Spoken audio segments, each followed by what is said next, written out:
quickly identify a table tennis rubber. If you have a photo of a table tennis rubber but don't know its name, I can help you identify it.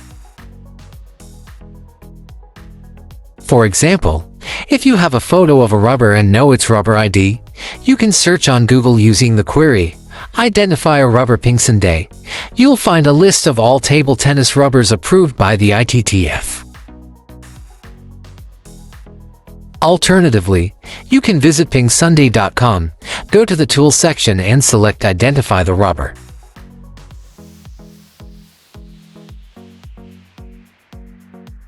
There, you can enter the rubber ID, and the tool will display the name of the rubber.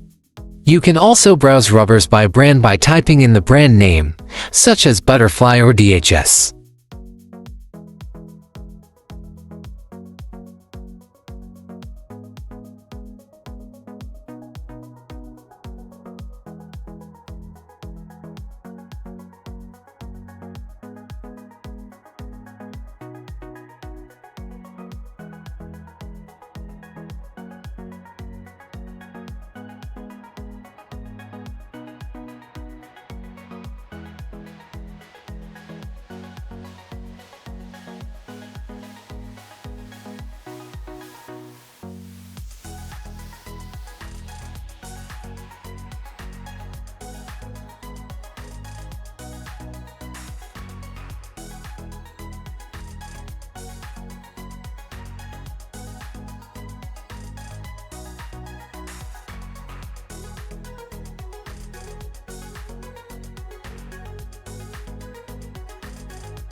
Read more about table tennis on my blog, PingSunday.com. Get free ebook and coaching advices.